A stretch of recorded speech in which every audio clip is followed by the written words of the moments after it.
So imagine this. You built the house, you paid the mortgage, you fixed the roof in the freezing rain while everyone else was sleeping. Right. It's a very vivid picture. Yeah, and then, now you're being told to leave because your presence makes her uncomfortable. It's a profoundly jarring image to start with. Really sets the tone. It really is. But, I mean, according to the source material we're examining today, this isn't just some rhetorical exaggeration, right? It is the literal legal reality for millions of men. Exactly. It's not a metaphor for the author. It's the baseline reality. Right. So today we are reviewing a highly provocative, unapologetic new ebook. It's called Tits On A Bull, The Ass-Backward State of Feminized Men and Chimpanzees by Sophie Marie Eve Riker. Quite a title, yeah. It is, and it has rapidly become this foundational text for men's rights activists and the whole red-pilled manosphere. It really has. It's making massive waves in those spaces. And just to set the rules of engagement clearly for you, the listener, right now our mission today is purely analytical. We are looking at a text that makes some really uncompromising claims about how our institutions were historically captured by feminists and Marxists. Yeah, we have to make it crystal clear. We are strictly impartial here. Absolutely. We are not taking sides. We are not endorsing these viewpoints. Yeah. Whether you view these arguments as this necessary awakening or you find the premises deeply flawed, the fact is millions of men are adopting this exact framework. Right. So to understand the modern cultural landscape, we just have to look objectively at the architecture of these arguments. We're treating this text as a sociological artifact, basically. Exactly, unpacking the logic. And to really grasp the raw depth of what we're about to unpack, I highly encourage you to buy the ebook on Amazon Kindle and Google Play Books. Yeah, having the text in front of you really helps clarify the intensity of her positions. For sure. And also, please remember to like and subscribe to this deep dive, and follow the associated Substack, that's at Conrad Riker, for more of this ongoing conversation. We'll remind you again later, but yeah, it's a dense read. So, okay, let's unpack this. Let's start at the very foundation. The title itself, Tits on a Bull, it sets up this central organizing metaphor for the entire book. It does. It builds this entire framework around contrasting two specific archetypes of masculinity. You have the bull versus the chimpanzee. Which she defines as being essentially as useless as tits on a bull, right? Exactly.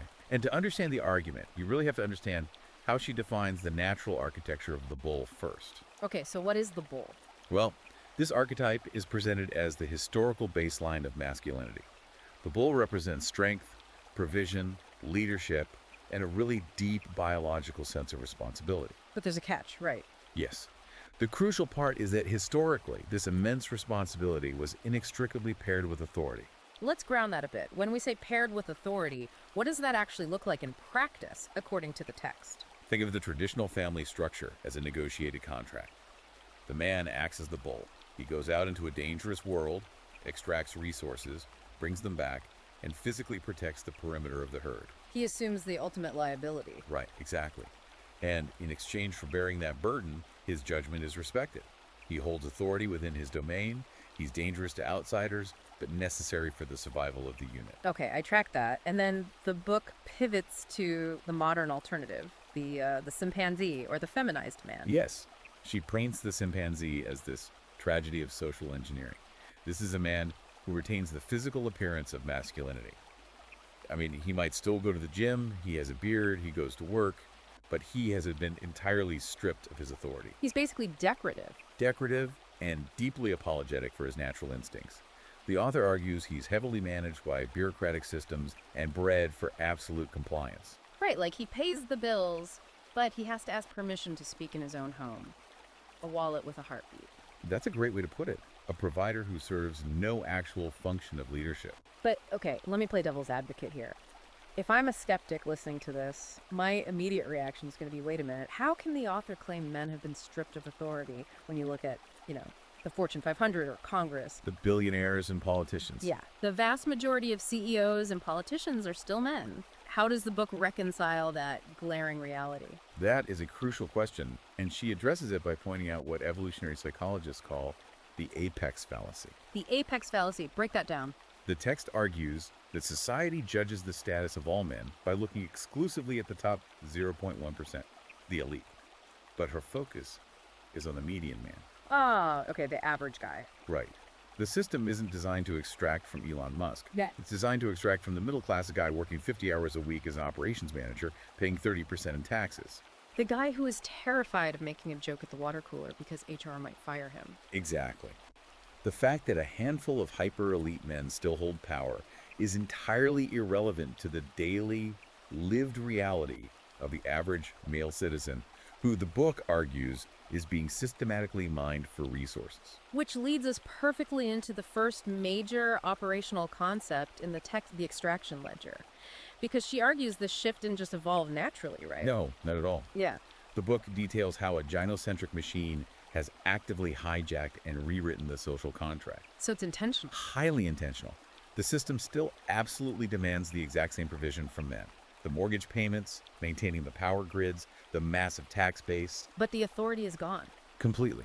Now, if a man expects even a fraction of the historical authority or respect in return for that provision, he's instantly pathologized, labeled toxic or controlling. You know, it makes me think of a really predatory software subscription model. Oh, how so? Like, imagine you sign up for a service and you pay the premium tier price.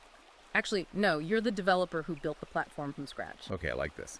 But the second the server is stable, the company retroactively changes the terms of service. You're locked out of all administrative privileges. You can't change any settings, but your credit card is still being charged the max amount every single month. That's exactly it. And to top it off, the new admins keep sending company-wide emails saying your mere presence is a security threat to everyone else. That is a phenomenal analogy for her core thesis. The system desperately requires the output of the machine, the labor, the capital, but it fundamentally despises the machine itself. It's a crazy paradox. It is, and she argues this is a highly calibrated process of social engineering to produce what she calls the zero opposition male, the ZOM. Let's unpack the ZOM. What does this guy look like in daily life? The ZOM is the ideal frictionless citizen in the eyes of the modern bureaucratic leviathan.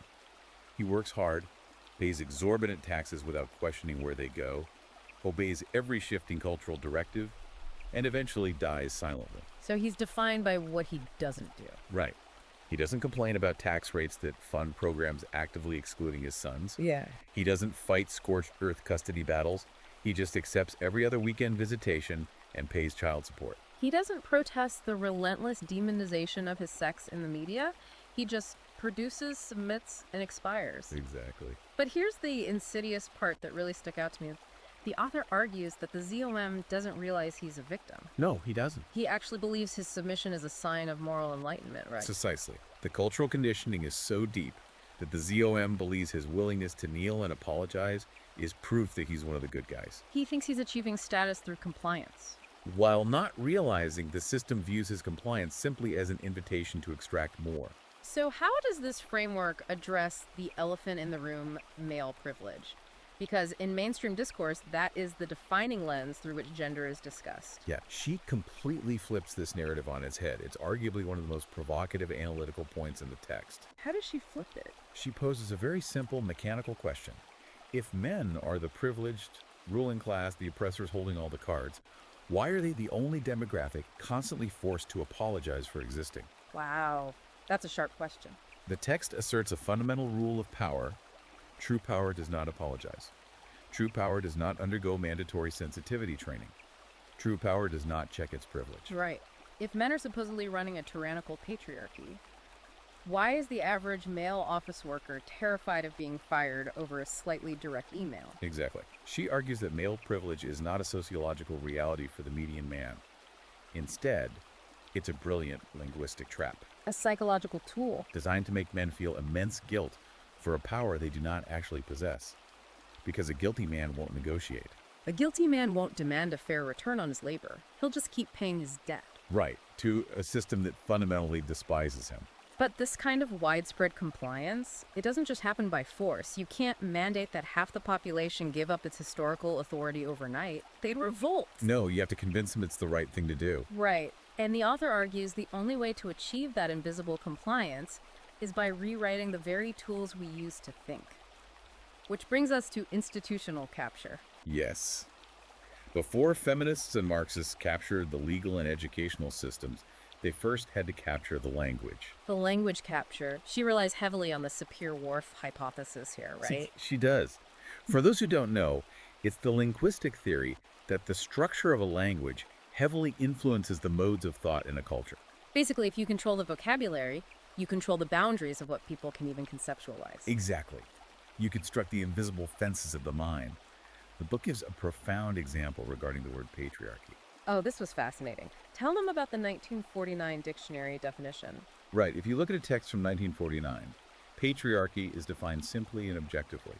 It's an anthropological descriptor, meaning a social organization where the father is the head of the family. It was just a structural fact, like observing a corporation has a CEO, no moral valence at all. But she traces how, by 2019, modern critical theory textbooks redefined it into something entirely different. It became a conscious, malevolent conspiracy enacted by all men across all epochs to oppress all women. So, semantic drift, but deliberately weaponized. Exactly. I want to try another analogy here. It feels like a tech company pushing a massive mandatory OS update overnight. Okay, I'm following. And this update retroactively changes the file extensions on all your historical documents. The text inside hasn't changed, but the new OS reads every old family photo, every old contract as a corrupted virus. That's a very sharp way to conceptualize it. The language the system uses to interpret reality has been inverted. Right, pathologizing the foundation of civilization. It turned a historical reality into a secular version of original sin for men.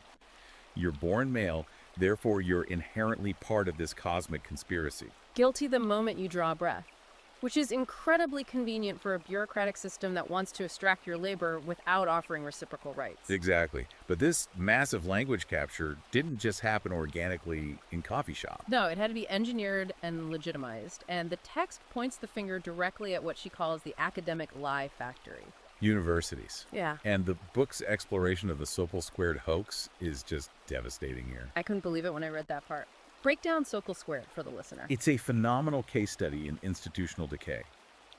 Basically, 3 scholars intentionally wrote completely ridiculous, nonsensical academic papers, heavily laced with postmodern feminist jargon. To see if peer-reviewed humanities journals would publish blatant absurdity as long as it aligned with the preferred ideology. Yes, and the results were staggering. One of the papers literally claimed the conceptual penis was a social construct responsible for climate change.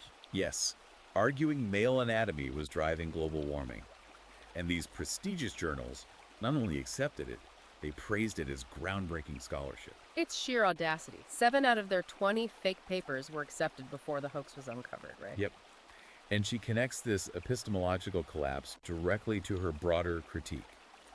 The universities have abandoned objective reality and empirical data when it comes to gender.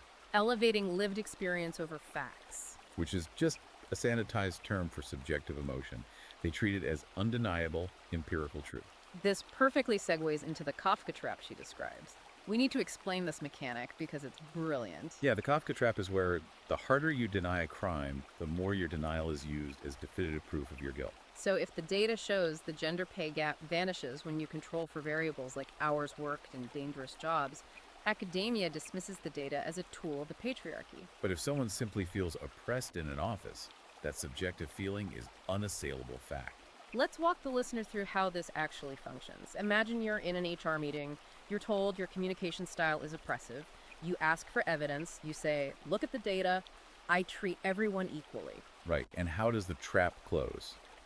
In this academic framework, the absence of empirical evidence of oppression is not seen as proof of equality.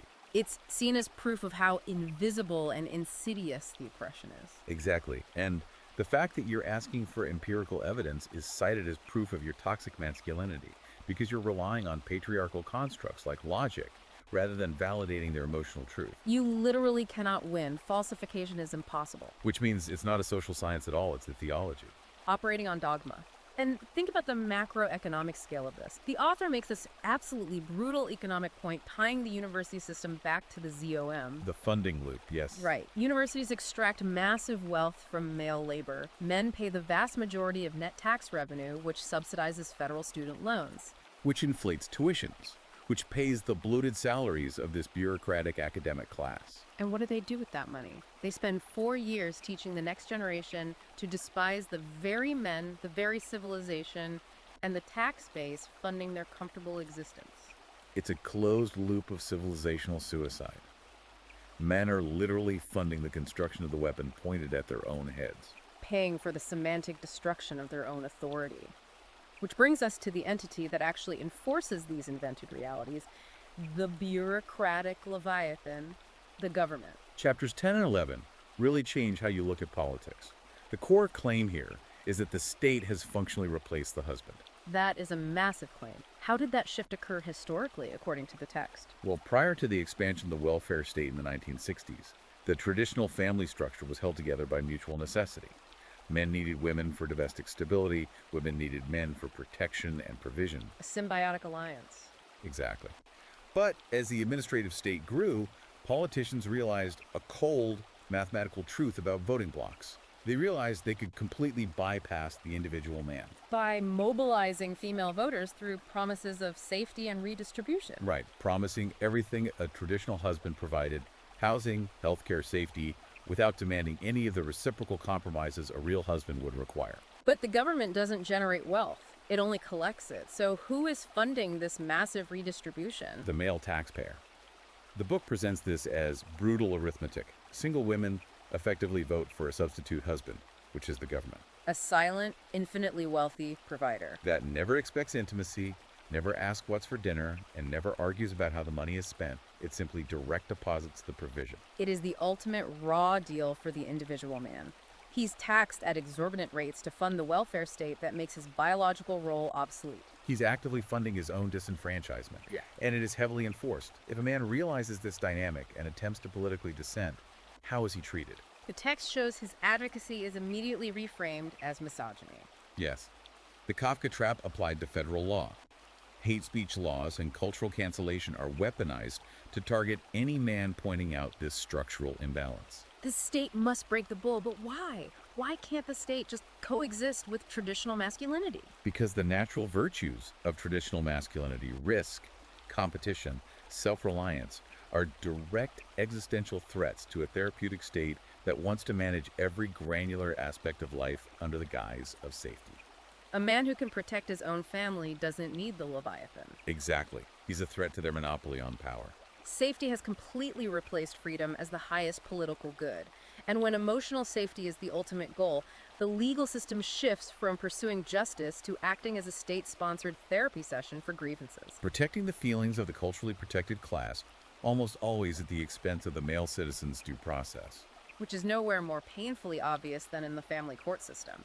Here's where it gets really interesting and intensely visceral: the custody gambit. The imagery she uses here is devastating. You have a father in a courtroom, a guy who bought the house, coached Little League, fixed the bikes, and in 20 minutes, a judge reduces him to a wallet with legs. A human ATM. Her stance on no-fault divorce and custody law is totally uncompromising. Family courts are not dispute resolution centers. They are optimized extraction machines. Their structural function is to legally strip a man of household authority, remove him from his kids' lives, and mandate he funds the enterprise as a state-monitored paying visitor. And how do they justify taking his kids away when he hasn't committed a crime? By utilizing those newly expanded definitions of abuse we talked about earlier. The language capture again. Right. Actual physical abuse is rare, so the system invented new categories. Financial abuse, which often just means he wanted a budget. Emotional abuse, meaning they argued. The system doesn't value his judgment or presence, it just wants his capital. It turns the bull into a steer, harvests the resources, and calls it female empowerment. And this brutal legal reality bleeds directly backward into the modern dating market. The chivalric racket. Yes. She analyzes modern dating not as romance, but as an incredibly risky financial market for men. I loved her metaphor here. She compares modern courtship for a man to paying full premium showroom price for a deeply depreciated asset. Right. Modern culture tells young women they don't owe men anything. Submission is oppression. Fidelity is constraining. They are encouraged to spend their prime years exploring, offering cost-free access to top-tier non-committal men.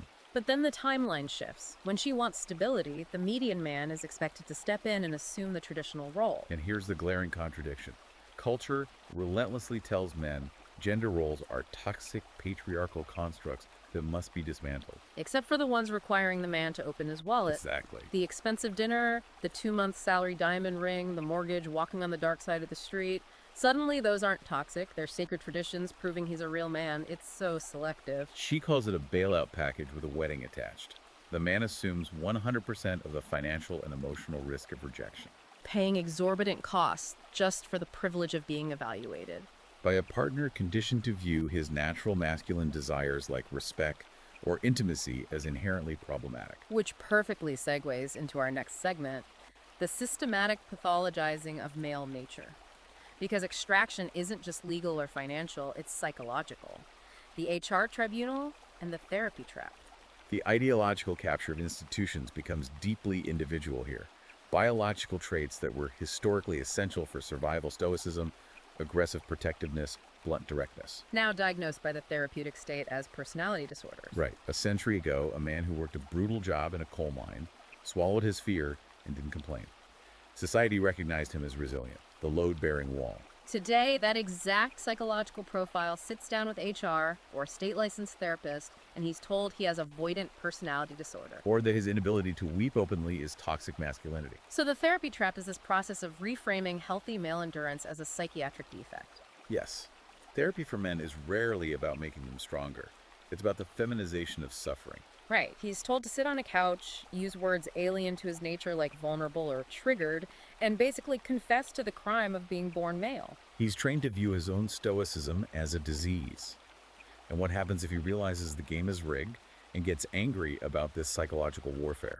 His anger is weaponized as proof of the original diagnosis. Exactly.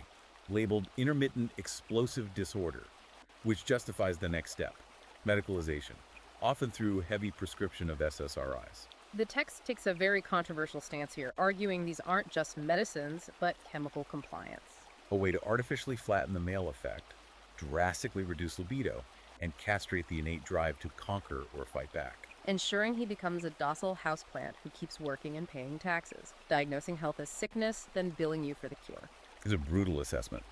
But what's structurally fascinating is how this is reinforced every single hour by the broader culture through the gamma bias. Yes, the median virgin. Let's break down the gamma bias for the listener. It's a documented cognitive phenomenon. Huh. The book uses it to highlight how society processes pain. When women suffer, even slightly, the media amplifies it as a cosmic injustice demanding federal panels. But when men suffer, even on a catastrophic scale, it's treated as background scenery. Exactly. Men make up the vast majority of workplace fatalities, combat deaths, the homeless population, and suicides. Yet when a man is crushed in a warehouse, it's a workplace accident, not national news. Society views male bodies as utility vehicles to be discarded when broken. She challenges the reader to try a specific test here. Oh, the sex swap test. I want you, listening right now, to try this tomorrow. Take any headline about gender or policy and simply sex swap the subjects in your mind. It's profoundly revealing. Notice how the moral valence violently shifts. If a corporation explicitly excludes men, the media praises it as empowerment. If a program excludes women, it's instantly condemned as a human rights violation. If a woman slaps a man in a movie, it's comedy. Yeah. A man slaps a woman, it's domestic terror. The empathy gap is built into the architecture of how we process information. Which brings us to the darkest chapter of the book, the unmaking. Yes, because this massive system has a cumulative, devastating effect on the human soul. The author outlines this terrifyingly mechanical 7-stage process used to unmake a man, to reduce him to that docile houseplant. Let's walk through these stages. Let's imagine a guy, John, mid-level manager, married, 2 kids. It proceeds with assembly line precision. Stage 1 is extract. The system takes John's labor. He works 60 hours, it takes his taxes, demands he shield his family and absorb their anxiety. Okay. Then stage 2 is accuse. Eventually, the extraction takes a toll. John is exhausted. He sets a boundary or snaps during an argument about finances. Immediately, his entirely human exhaustion is diagnosed as a threat. He's accused of being toxic or unsafe. Which triggers stage 3, dislocate. The accusation justifies physical removal. Through the family courts we discuss, John is removed from his home, loses daily contact with his kids, and his status as head of household is terminated. Leaving him vulnerable to stage 4. Administer fog. The Leviathan drowns him in bureaucracy so he can't fight back. Family court paperwork, HR tribunal threats, legal fees. His cognitive load is consumed by just surviving. Bleeding out from 1,000 paper cuts. And then stage 5. Freeze reputation. If he finds the energy to speak out, to say the process is rigged, the system freezes his reputation. He's labeled a bitter ex or a dangerous misogynist. His social circle abandons him. Stage 6. Render invisible. Isolation takes hold. The culture frames his loneliness as a failure of his emotional intelligence. His suffering ceases to register. He's a ghost working to pay alimony to a state that monitors him. And finally, stage 7. Self-erase. He concludes his utility is consumed, and he's just a legal liability. He ends his own life. And she makes a dark, vital point here. Male suicide is not a glitch in the system. It's not an unintended tragedy, it's a completed cycle. The final feature of a state discarding a fully extracted machine. It's incredibly heavy, looking into an abyss. But, crucially, the book does not end there. It pivots aggressively from an autopsy to a field manual for resistance, the reclamation. Yes. The book insists men are rational actors, not machines. They have agency. And when they realize the game is rigged, they can stop participating. The reclamation is a strategy for opting out, built on 4 actionable pillars. Pillar 1, physical fitness. Why is this political? Because a physically weak man who can't defend himself has surrendered basic self-reliance to the state. Physical strength reconnects a man to his biology. A formidable man is harder to bully in an HR meeting. Pillar 2, financial independence. Starving the Leviathan. What does this mean for the ZO? Radical decoupling, minimizing tax footprint, living below your means, building parallel private income streams. Money here isn't for luxury, it's for buying freedom from compliance. With 6 months of savings, HR can't terrify you. You can walk away. Pillar 3, mental fortitude. Undoing the language capture. Rejecting the therapy trap. Refusing to apologize for natural male ambition, competitiveness, or visual nature. Guarding your mind, realizing your anger at an unjust system is rational, not pathological. And pillar 4, brotherhood. The hardest one in our digital age. But the most vital. Every great endeavor in history was achieved by tight male groups. The system wants men isolated.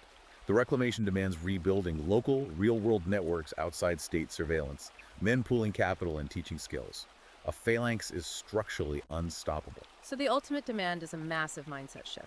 Stop pedestalizing women. Demand true equality. If you pay the bills, demand the authority. And no-fault divorce. Demand 50-50 parenting. Insist on merit-based hiring. The core maxim is authority without responsibility is tyranny, which is what the system offers women. But responsibility without authority is slavery, which it demands of men. The true bull accepts the burden but demands the reciprocal rights. So we've walked through the extraction ledger, language capture, family courts, and the unmaking. It leaves us with a chilling final warning. The system assumes men are unthinking machines who will keep building bridges and paying taxes even when every incentive is removed and their dignity is pathologized. But they are rational actors. What happens to a civilization when the load-bearing walls simply decide the game is rigged, stop building, and walk away? Exactly. But, my own thought here is, if the state truly relies on that male tax base, how long before a quiet exit isn't permitted? How long before the state forcibly mandates participation? That is the precipice we are standing on. A thought to linger on. Now, as we wrap up, I want to reiterate this deep dive was an objective exploration of a highly controversial text. We are not taking sides.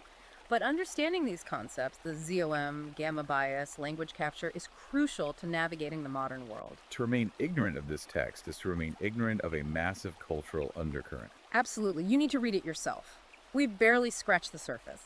Check Amazon Kindle and Google Play Books right now to buy Tits on a Bull. And follow the ongoing conversation and real-time analysis around these ideas. Yes, follow at Conrad Mreeker at Substack, Twitter, and YouTube. That's our time. Like, subscribe, and share this deep dive. Let us know in the comments which part struck you the most. You built the house. You paid the mortgage. The question now is, what are you going to do with the key? Thanks for listening. We'll see you next time.